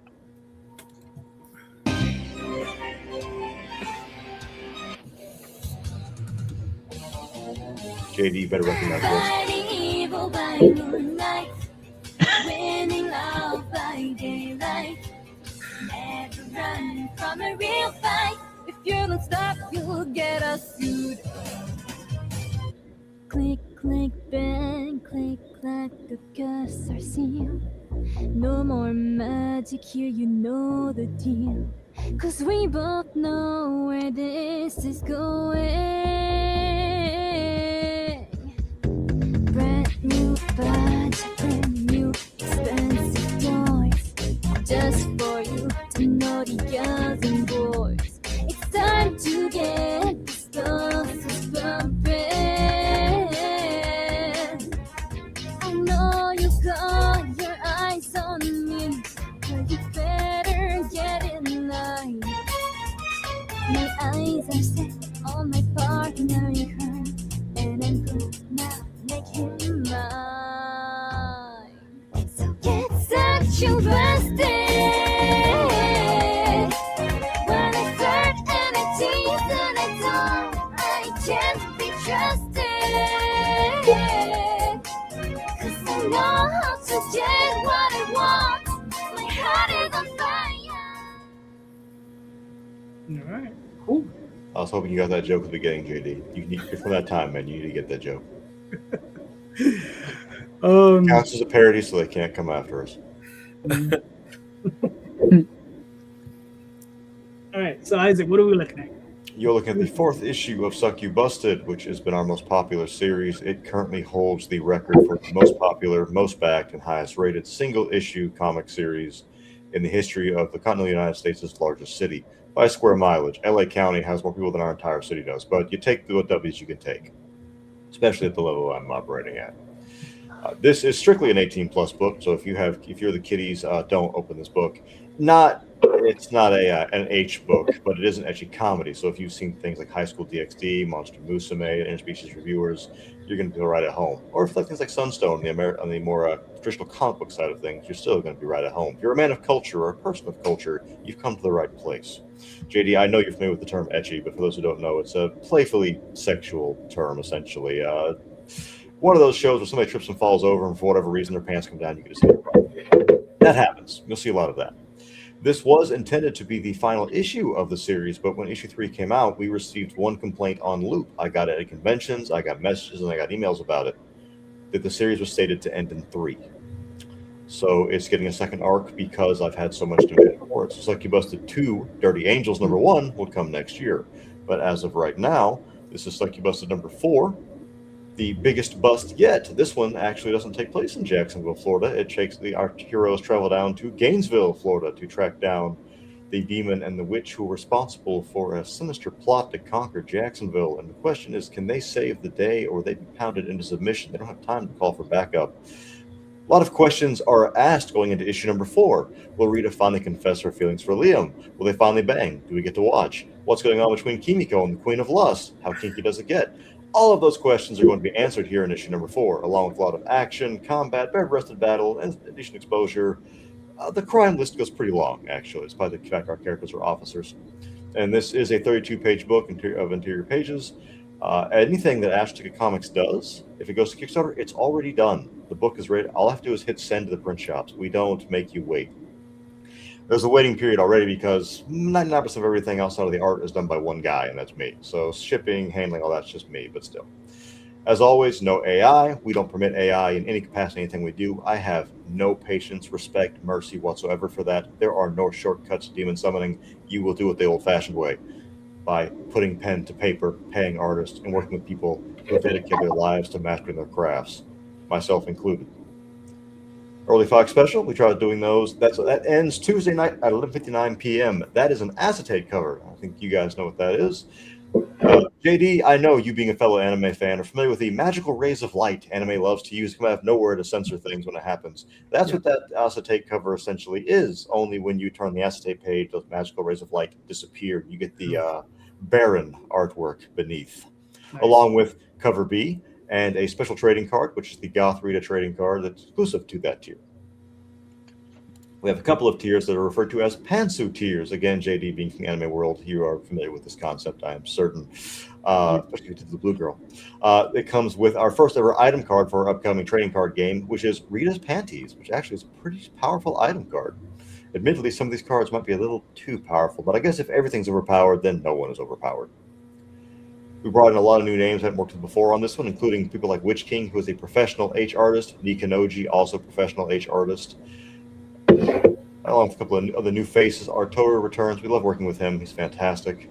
Some of our classics come back. Miss Henpai, who did our Darkstalkers homage, cover right there. We love Miss Henpai. She's an amazing person to work with. Very kind, very humble. I have nothing but good things to say about her. My tattooist actually agreed to do a cover for this one. Krista Miowski there, who did our Goth Knight tattooed up Rita. She did amazing on that. It's her first ever cover in comics. I intend to have her do more in the future. She did a great job on that. The images don't do it the justice I like it to do. She puts every single tattoo on Rita's body has an extreme amount of detail, like literal professional tattoo shop level detail on every single piece on her. It's fantastic. The character designs are fantastic. Yeah. Thank you. I work with people, a very fantastic team of artists who've been very good to me, that I can give them a rough design that I can't draw at all, and they can turn it into something of absolute beauty. Joseph Wolf comes back. Work with Joseph Wolf a lot these days. I love working with him. He's a great guy. His style is beautiful. He does something that I've always been afraid of in Succubusted that he's able to tackle very well. You scroll for just 1 second, Jade, just a little bit. Bump up by 1 to 2 tiers to Rita right there. One more. Right there. And that is because Rita is, part of my joke was that she's a succubus. We always see them with being very voluptuous, top-heavy kind of ladies. But Rita doesn't really have that. She's got a big booty, but she doesn't have much in the chest. And in anime, they tend to make the mistake a lot, probably intentional, of the characters looking rather young, which we don't do that here. Any character that comes in anything of mine that is involved in any not safe for work content must appear a minimum of 23 years of age. JD did a fantastic job of capturing still like a youthful glow and making it look mature. I'm so happy with that. Senpai, again, everything she does is just gorgeous. We have a couple of covers here that are ultra foxies. If you know what that means, then you're in the right place. That censoring is there for a reason. So that's our extra spices. We always do a digital deluxe. You get every regular tier cover plus all the digital stretch goals. Our stretch goals go from digital to physical this time. We have a cover book for issue number 4 with the cover there by Kristen Miowski, one of the variants exclusive to that. So if you want to just get the covers, you don't like to read, you just want to see sexy succubi, I got you. Don't worry, we'll take care of you. Rita's Small Chest, which is issues 1 through 4, cheaper than you can get them individually. Comes all the stretch goals, but issues 1 through 4 with the A covers. We have a couple of end of arc specials. Those are golden foiled. They are numbered. So whatever you get is X of however many are sold. Everything you see gold on there receives the gold foil treatment, including the wound tats, which look amazing under that foil effect. There's a lot, man. It's a long page. This took a long time. Our supplier finally got in purple foil. So we wanted to do it since Succubus #1. So we finally have a Magical Girl purple foil version of Rita right there, which I cannot wait to see that. It's going to look so good. Speaking of acetates, you have this acetate right here of our mascots in the Succubus outfits, kind of teasing Rita because they can hold that outfit between their chests, where Rita can't do that. With a nice little thought bubble commenting that she thinks that cake is superior to melons. But when you turn that page, the pasties, the thoughts, the title, all that goes away, and you get, again, the bare artwork underneath. We have one medal so far, the Smacked cover, which is also numbered for One Farm Your Soul by Artoru. If you're a booty fan, you'll enjoy that, I think. Succubus Goth Gala was one of our themes this time. We have our Succubi in Gothic attire. I had to request it for a while, and it took me time to get to it. Campaigns are usually planned 1 to 2 years out, so it takes me, if there's a request that happens within that time frame, I have to figure out how to work that in. So it takes a little bit of time. This campaign was ready to launch 1.5 years ago, but the amount of time it takes me to ship and do everything by one guy, it didn't have time. Documonkers returned. They requested those to return. Our mouse pads also came back. Part of our trading card game, you get deluxe. Those are foiled, so they have a nice little shiny foil effect to them. I think it's our healer and a support card for your deck as we're working on that whole process. Many cover books are no longer a thing. I know you guys seen those from me before, the little small pocket-sized cover books. We switched those over, we're talking to some backers, to trading cards. So now they're standard trading cards that are virgin artwork of all the covers. They're less flimsy, a little tougher, a little easier to store, a little nicer. The Booty Mouse pad comes back. We shockingly, if you're like me and you work on the computer a lot, so you're using a mouse all day, does actually make your wrist feel better. Like it as physically helps when my wrist is sore. I used it as a joke at first. No, this actually helps. I'm really surprised by this.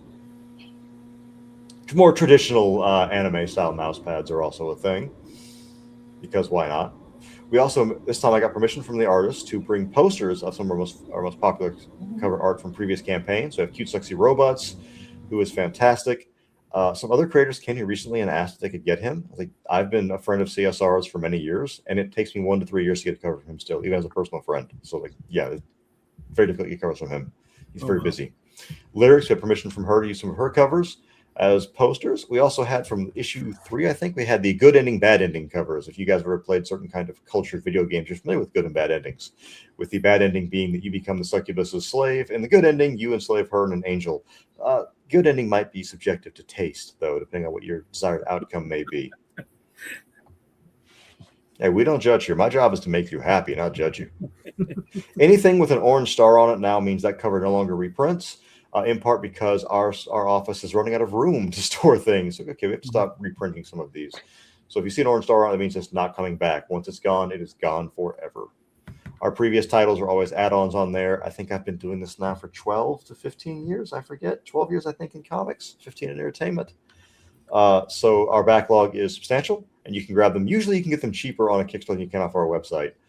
We try to mark things down a little bit. I never want a backer to have to choose between having a cool thing and getting a good dinner. I don't want you to make that choice. I want you to have your cake and eat it too. Only in this case, the cake is a succubus's bottom. And I want you to have both. Missions and Adult Lessons. Keep in mind that is strictly an 18+ series, but that teaches you things adults should know how to do, including budgeting your money, which I know right now is a very difficult thing to do and a very important lesson to learn.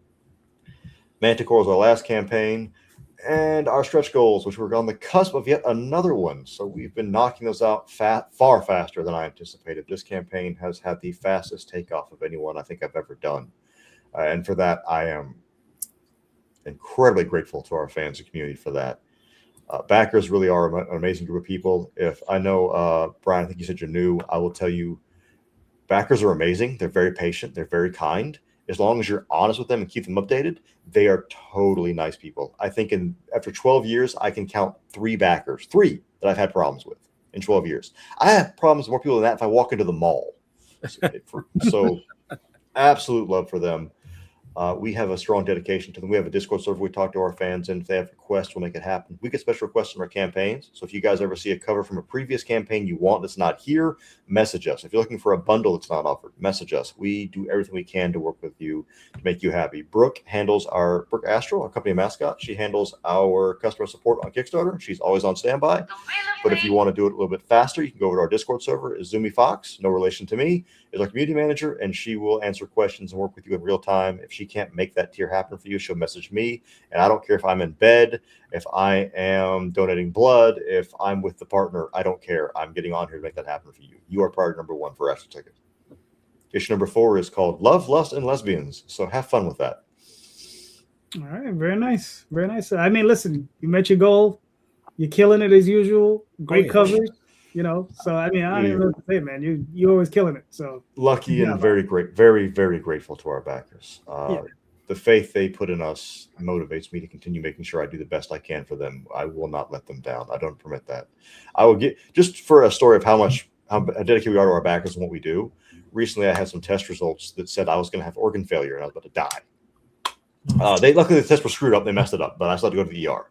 On the way to the ER, the Miowski hadn't been paid yet. She finished her cover and she wanted to be paid after that. Her choice. I stopped by the bank, got her money and paid her, and then went to the ER because our support, our team and our backers matter more to me than my health does. I don't care. I don't matter. You guys do. Our team does. Our backers do. All right. I think your health matters. Yes, your health does matter. I don't matter. The books matter, the backers matter, and the team matters. I'm nothing more than a platform for them to elevate themselves upon. That's all. The readers will demand more books. You must live. My cats will take over. Oh, what's this? Oh, sure. Okay. Vicky Sticks. Vicky Sticks, you want me to play the video? No, play the video. I got to change it. I got the new music today, so gotcha. Don't want nobody to get tagged on that one. All right, Vicky Sticks. It is issue number 2, but it's the 3rd of the series. We got a 0, we got a 1. This is a 24-page full color action-filled comic that spins mythology, monsters, and magic. She is the Dark Protector of the Night. She's out there protecting all of the creatures that go bump in the night. We are fully funded. We have already hit the first stretch goal. We're close to hitting the second stretch goal. We're about to hit the first backer goal. It is written by me, illustrated by Donnie Hadiwijaya. Yeah, I said it right. Covered by Larry Toussaint. I don't know if I said that one right. I hope I did. Colors by Champe. And we're rocking and rolling. I think this is my 30th campaign. If you're a returning backer, you get the holochrome or prismatic trading card right off the bat. They look like this, nice and shiny, and those are for physical backers. The early bird special is already done, but fair's fair. If you still want to get it, you can. You just got to pay the 5 balonies to get your hands on it. There are still some of the premium items left from previous campaigns. So the blood red foil covers are still available. Some of the prism covers are still available. T-shirts are there. And we also have some one-of-a-kind sketch covers illustrated by Anthony Pugh. So those are banging. And that's it. I mentioned earlier, if you're a fan of Hellboy, if you're a fan of Jessica Jones, if you're a fan of the old Beauty and the Beast 1980s TV show with Linda Hamilton and Ron Perlman, this is a book that's right up your alley. And there are also other books available in the campaign from my back catalog. But if you're running out of space, you can definitely get your hands on the digital catalog. That's a great value.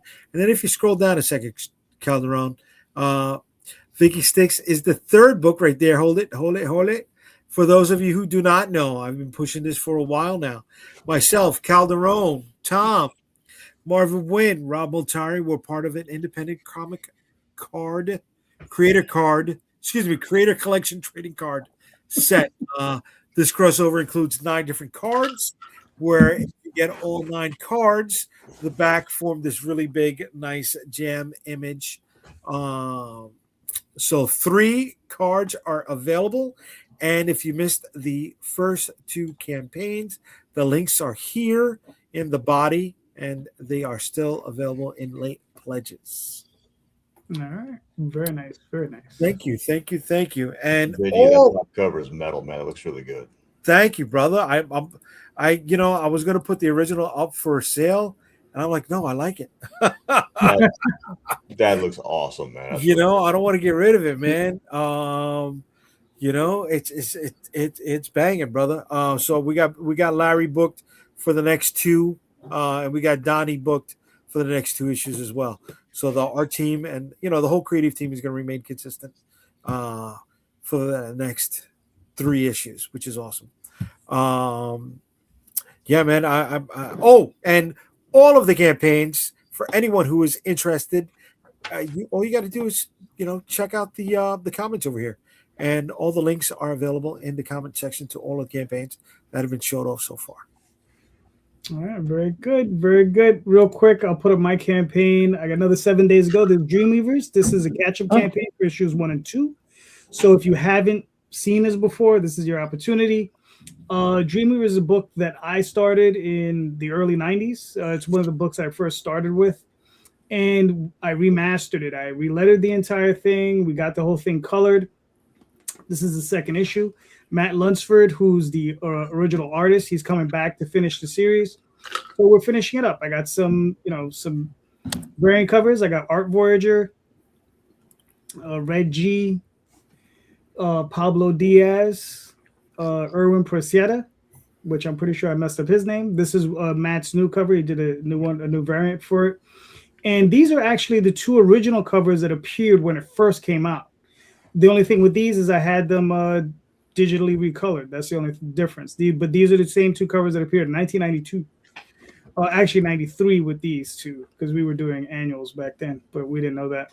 But yeah, and I mean, we have a bunch of other colors. We got Lena Dye, Douglas Perecero, Anya. I have no idea how to pronounce that lady's name. Javier. But these are some of the interior pages. And the interior pages, like I said, they were originally published in black and white.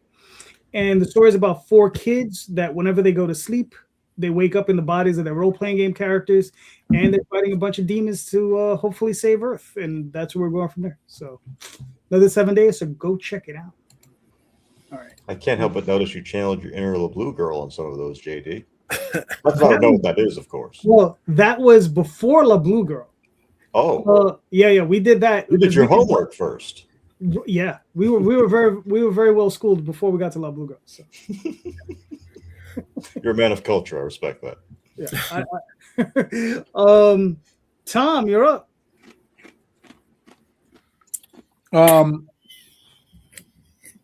So this isn't like intended for everybody to just lay bare their politics and so on. But I'm just curious, like, when you're writing stuff, and some people only do one thing, some people do like 7 different stories.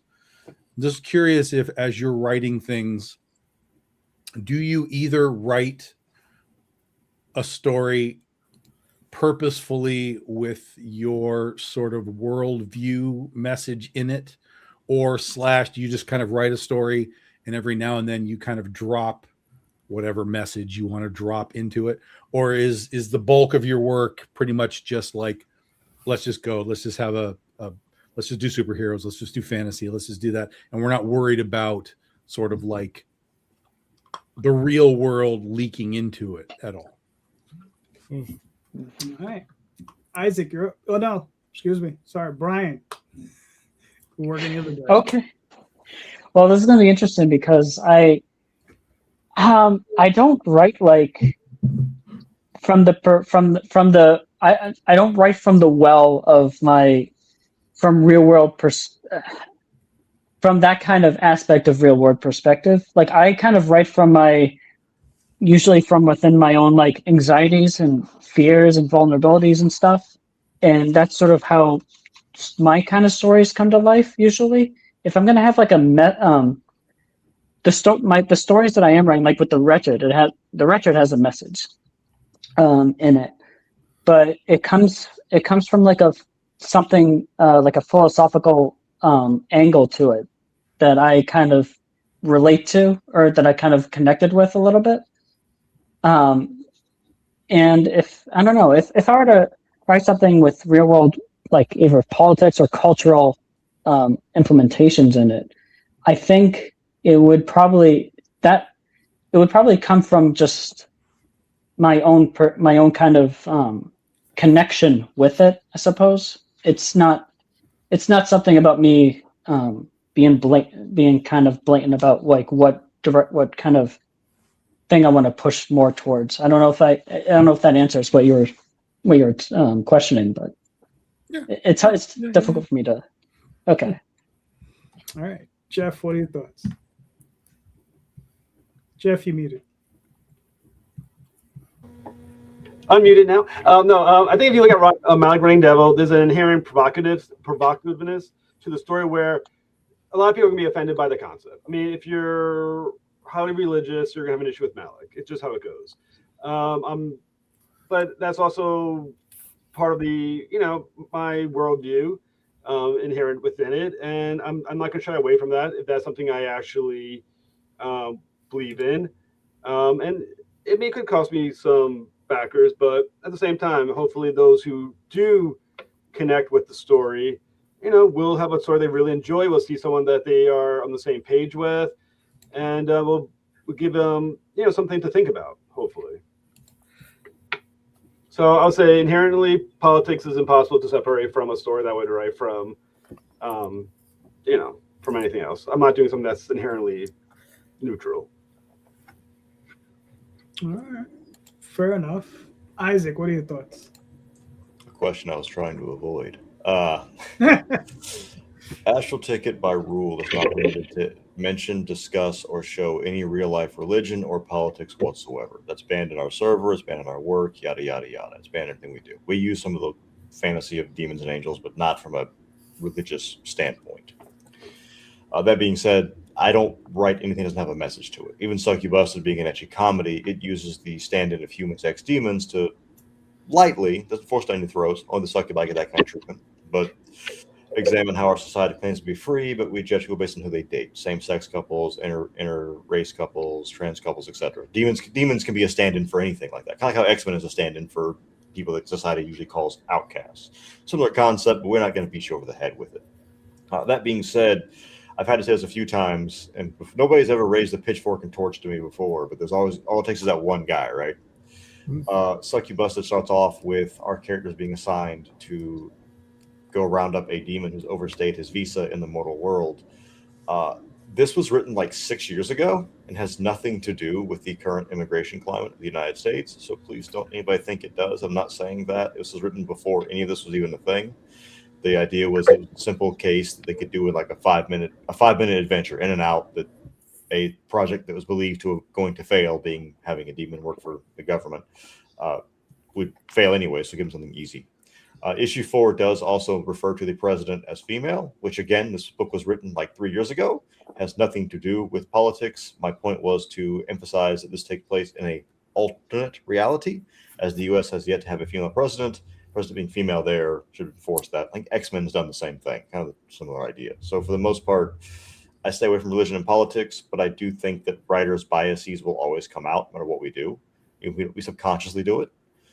So it's always going to be there, but try to present things with a message. Even if I'm writing something that's going to be just a lot of, booty in your face laughs, I still want there to be a heart and a meaning behind it.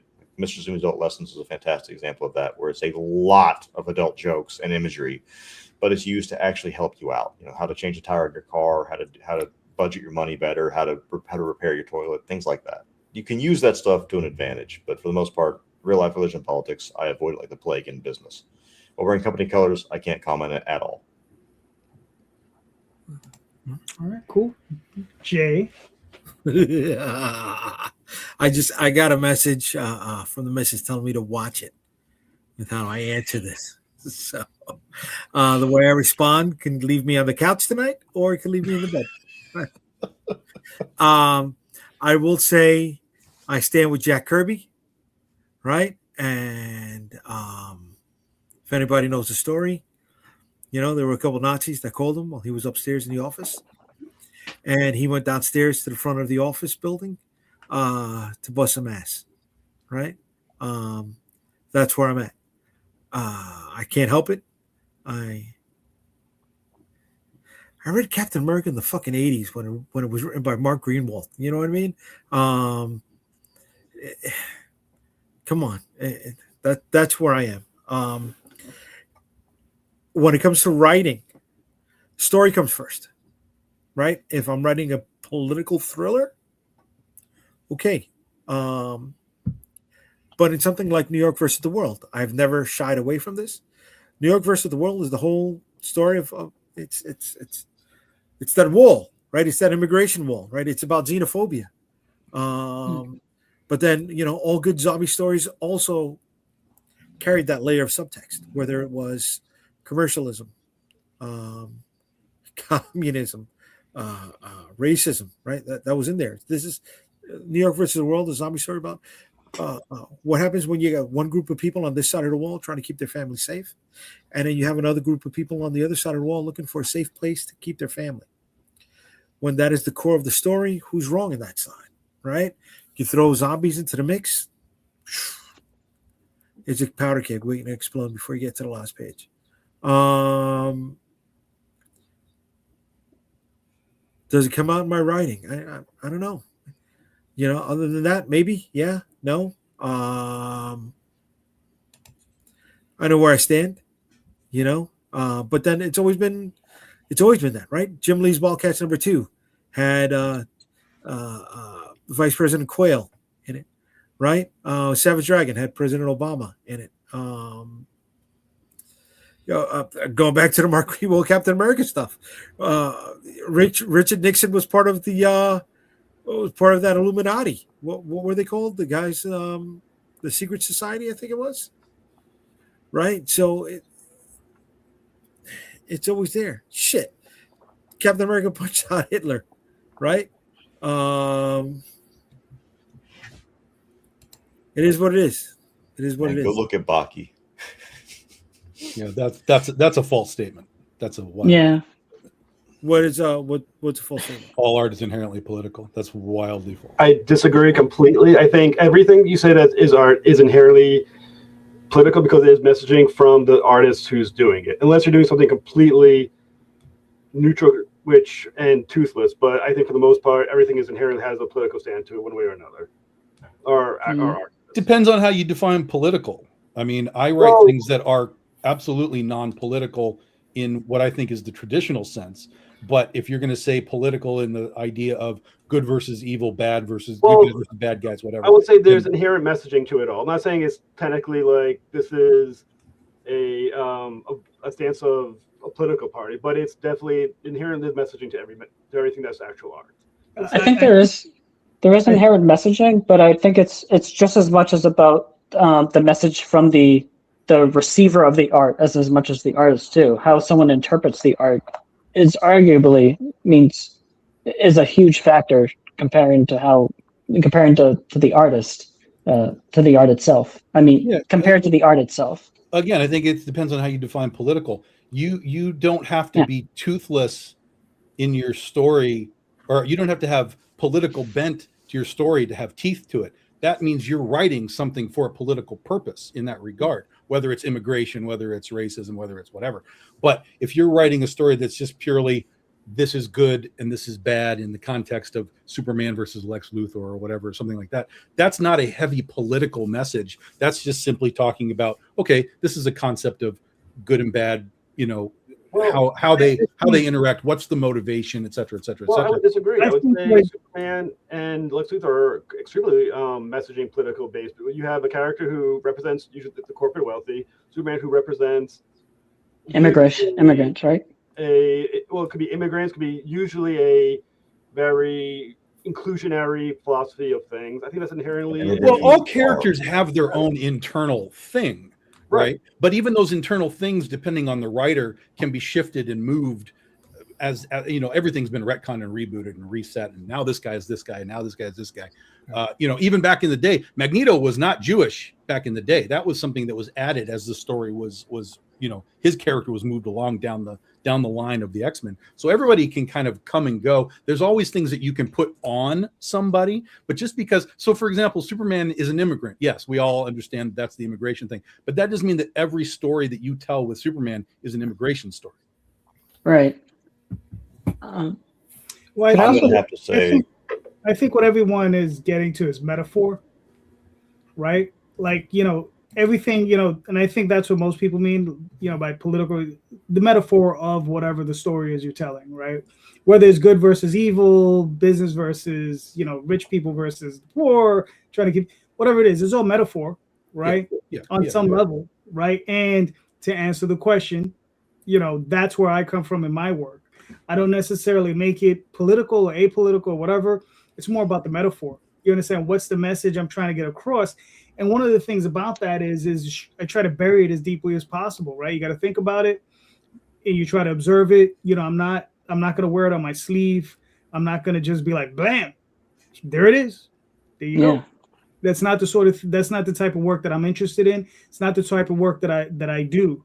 You understand? I have my own reasons for that. But I try to if the metaphor is going to be in there and the metaphors are there, right? That's the route that I try to take with my writing. So I'm sorry, Isaac, I cut you off. What were you going to say? You're totally fine, man. It's your show, your rules. I'm just a passenger on your ride, my guy. No, I try to let everybody talk. No, that's a great way to put it. Is the metaphor of it, because there's definitely ways that you can put sort of things into it without just having it be on the top of the entirety of the structure and what you're trying to do. Obviously, everything that you do comes from some bent, whether you're entertaining and you're trying to do comedy or whether you're trying to scare somebody, it all comes from something, and it's just how it's kind of used. But what I'm asking is are you doing it purposefully to say, I am going to write a story about immigration through this, or is it just, I have this character and this character is going to have adventures, and along the way, one of the adventures, we're going to touch on a few things in that metaphor sense, which I totally agree with. That makes absolute sense. Well, I'm going to say, I never said it was inherently overt, but I do think everything comes from a place of a stance on some level. That's sure, but that's not necessary. But we got deep into the political aspect of it. Like, everybody's got stances that's what I'm saying. What's the definition of political? For me, political goes much higher level than sort of just your morality level. Like, I like goats, but I don't like pigs. Like, there you can get all kinds of weird moralities and rationale for anything that you want. Tom, just give me a minute. Let me answer DM's question here real quick. Yeah. All right. So DM, now are we talking about just a black and white picture? Does this person have something wrong with color? Right? Does one section of the fruit bowl look better than the other section of the fruit bowl? I mean, there are all kinds of things that can be discussed about this. Right? What kind of fruit are we talking about? This is actually a great question. I watched somebody, there was a professor who was talking about breaking down literature and what did the writer really mean here when he said that the curtains were blue and they fell to the ground? Clearly, the writer indicated rain and sadness through the blue. And then the writer of that book saw that comment and was like, I like blue. Mm-hmm. That's why the curtains were blue. That's what I mean. The interpretation of the art is often the interpretation of the art is often, I don't want to say more important, but it tends to take center stage over the art itself. Sometimes it takes on a life of its own. Sure. Yeah. The reader sometimes will even just interpret something that could go completely the opposite of what the writer intended, depending on their worldview and their experience with something. They could read something and be like, "Oh, this is clearly what this guy meant," and then again, the writer will be like, "No, you got whatever you wanted out of it, and that's fine, but that doesn't necessarily mean that the writer plopped it in there for that reason necessarily." But sometimes that could take you on a slant that you never, or direction that you never thought of going, right? And it'll open up the doors to further storytelling, right? Sure. Sure. But that's if you listen to the fans. That's if you listen to the fans, right? And if you don't plan ahead for your story, right? And you might already be 6 issues in. Do you go back and change it? Do you go back and change it? No, no, you don't go back and change it. You just, The answer is always no. no, because no, that's a great thing, right? That's a great thing because I remember Chris Claremont and Scott Lobdell, right? They just used to throw seeds up in there, right? They would throw seeds, and they would let the readers extrapolate, and they were like, "Oh my God, that's a great fucking idea. We're gonna go that way, right?" But then you got things like this movie came out recently. Well, not recently, 3 years ago. Blink Twice, right? Zoe Kravitz's first directorial debut, right? And it was a whole metaphor for Epstein Island, right? But it was intentional, and little by little, as this thing is happening in today's news, they're finding other elements and layers of that movie that are proven to be true. And they're like, how much did she know, right? Was she telling a movie, or was she sending a message? Well, when she wrote that. Well, see, one thing I was thinking of is Jerry Conway and the Punisher skull, where it's been taken from both sides. One is saying it's a liberal, one is saying it's conservative, but it's still getting a conversation started. It's still trying to say something, depending how it's interpreted, but it's still saying something, right, or meant to say something. But obviously, it's been taken from two different directions. I mean, it's what they're saying, you know what I'm saying? But that's how art inherently is, though. It may not be necessarily the bullet he was, the target he was aiming for, but it did reach somebody. Well, but sometimes the art is simply emotional. It has no rationale to be attached to political. Again, what does political mean? Sometimes you draw a sun because you're happy, and sometimes you draw the rain because you're sad. Now, you can take those thought process and say, okay, well, why are you happy? Why are you sad? And then that, again, encompasses your worldview. But sometimes art is just as simple as, I'm going to draw this bowl of fruit, or I'm going to draw the sun today. I'm going to draw a tree. And that's all there is intended to be, is I'm going to show you what I see today. I'm going to show you what I feel today. And that's the end of the message, is this is where I am in this moment in time. Let's roll this back to the quick. Oh, I'm sorry. Go ahead, Ryan. I was going to say, I'm often, next to, it's going to sound a little strange, but next to music, paintings are like my big like inspiration in terms of writing comics. And I mean, oftentimes what a painting would hit me emotionally, it could just be a shack at night or something like that. It's just the way it was painted and drawn that just evoked like an emotion in me. Now, does that have some kind of underlying metaphor, or I don't want to say just specifically? I know politics is what we were kind of focusing on, but it doesn't have any kind of meaning in that. I don't think so, but I just know what it means to me as like an emotional resonance. Sure. I even made a couple. I secretly made a couple comics before The Wretched. That's highly inspired by the Polish painter Mariusz Lewandowski, because he has like surreal artwork. And the paintings are set in a fantastical world, and it's just beings trying to, like, one of them is following a vision of a black knife in the sky. He's dealing with a dark sun that's turning everything into stone, and he's following this black knife for what end he isn't aware of. But there's like shadowy figures squashing through glass mountains. There's like a tower that's with 3 bodies melded into it.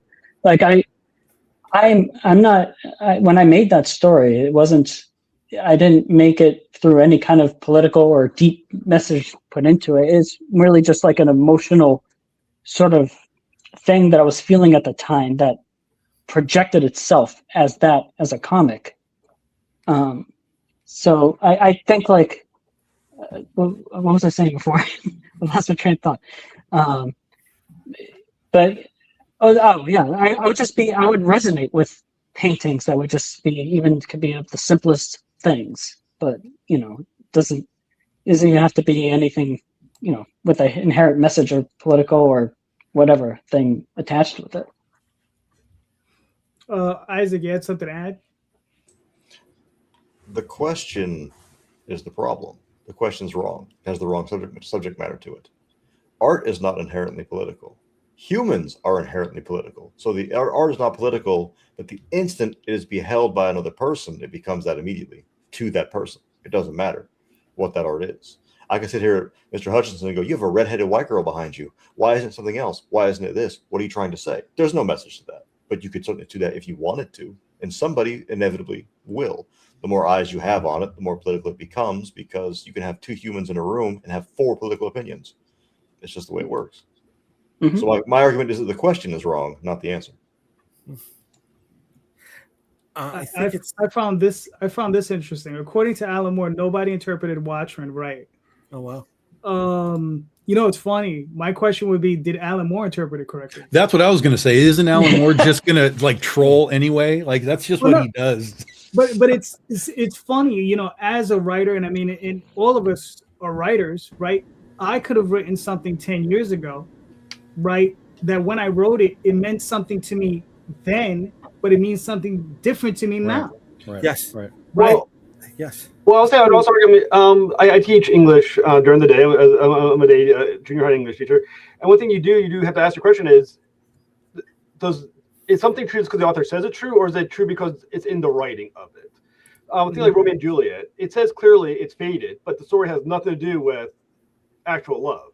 So was Shakespeare getting his point across, or did he mean the other thing? So just because the author says this one thing does not mean the writing actually says that it is, based on the actual interpretation of it. So I think that can be also viewed in almost anything you write or draw. Well, that's the thing. That's the interpretation. Art is in the eye of the beholder. So, like Ray said, you can see a bowl of fruit and interpret it however you want. Is it left over from a nuclear war, and that's why it's black and white? Is it whatever? Like you can take art and run with it for as long as you want to run with it and interpret. In a comic book, you could break down panel by panel, like why was this color chosen? Why was this angle chosen? Why was the size of the square chosen? Like you can break these things down and interpret them in however you want. That's your sort of privilege as the reader or the consumer or whatever. But it does come back to, what did the writer do here? What was his choice? Was it what you're interpreting, or are you just adding things that you think are there or want to be there or wish were there? Whereas he may have just said, I like blue curtains. Mm-hmm. Okay. But that brings everything back to, the question, what's holding us back, right? Us. And we need to allow a certain amount of ambiguity in what we're writing. So that way, what we're writing, whatever, you know what? We're storytellers, whether we're writers, painters, musicians, right? Artists, right? We're storytellers.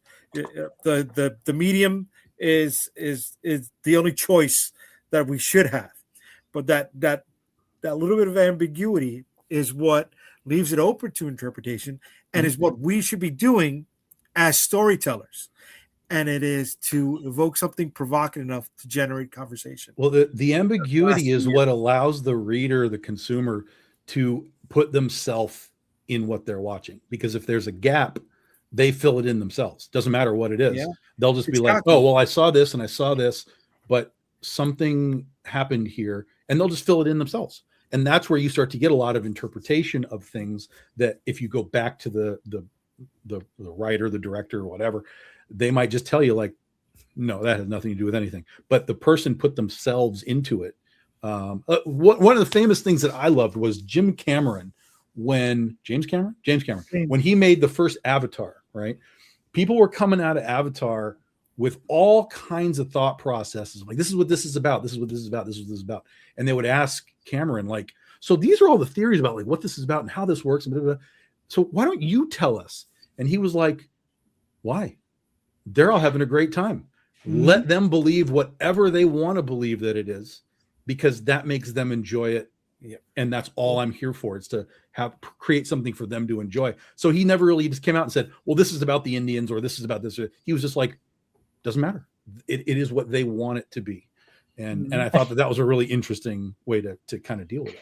Right. I think someone asked David Lynch a question like, so what is something, one of his movies? So can you tell us what this means? And he says, no.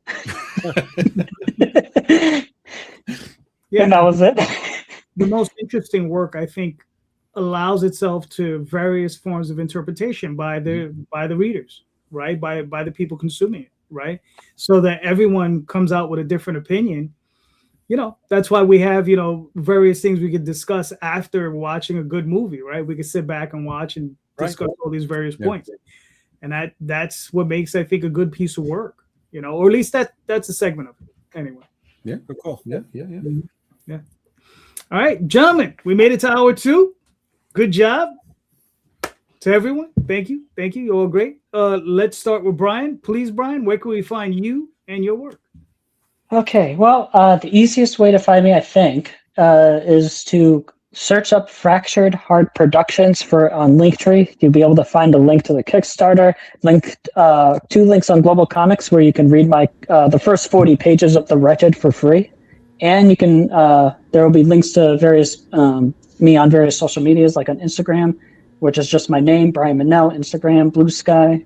And I usually post on Instagram, but and also a little bit of Substack every now and then under Fractured Heart Productions. Okay, cool. Great, Jeff. All right. You can find Malik on Kickstarter, active now for 10 more days. You can find me on Traversing the Stars on YouTube. You can find me on Facebook under Jeff Haas or Malik on group Malik. You can find me on Blue Sky under Traversing the Stars and TikTok under Traversing the Stars. All right, cool. Isaac. You're muted. I'm sorry. Yeah, I was unmuting. Sorry. AT Foxy Comics, the 2X on, let's see, Twitter, Instagram, and Facebook. We don't really use Twitter anymore, but we're still there. Blue Sky, the same. And our website is foxycomics.com with 2 X's, not 3, because it's not that kind of website. I'm sorry. Until somebody writes me a fat enough check, that's not going to happen. Cool. Tom? I don't know how many times JD demands it. BigDogInc.com. Get your books. We're going to be launching the next phase of The Legend of Oz, The Wicked West 15-year anniversary in March. It'll be our BD16 anthology that we're calling the Ozthology. And one of these days, Calderon is going to stop asking me to ask questions. Not gonna happen. Because I always bring the big ones. Good. That's what we need. We need little, need the big ones once in a while. All right, Jay. Where can we find you in your work, sir? Unstoppablecomics.com. You'll find all my social media links right there on the website. Friday nights, you'll find me on Comic Book Streamland, hanging out with this guy on my left and this guy on my right. You know what? Tomorrow night, I'm going to be doing a special Snowden episode tomorrow night. So catch me on Monday night, Comic Book Streamland. I got to let the wife know that I'm going to be doing that. I heard something drop when I mentioned that. So, but yeah, we'll be doing that. And then for the next, 19 days, The Dead Princess Vicky Sticks #2 is live on Kickstarter. Check it on out. We are very close to hitting stretch goal #2 and very close to hitting backer goal #1. The more supporters that we have, the more everyone wins. Cool. So you can find me on Facebook, Twitter, Instagram, DeviantArt, blah, blah, blah, all those different places. Sunday nights here doing this show most weekends. I take off once or twice a year, maybe 3. Friday nights with Jay and Tom. Probably tomorrow with Jay again. I don't know why, but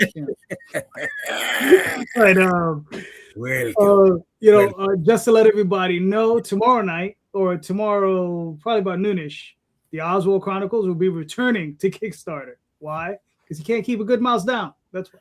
But anyway, so Dream Movie is still running, so go check that out. And just remember, everybody, please go check out the show notes, because in the show notes are the links to all of these creators' campaigns. Click those links. Buy these books. All right. Please support these creators. These creators are all impassioned creators. They're all really invested in their work, and I think you should be too. Go check them out. These are great works. And just remember, everybody, read more indie comics, especially ours. Thank you so much. Have a great night. Way to be, everybody. Good night. Good night. Stay warm. Good night.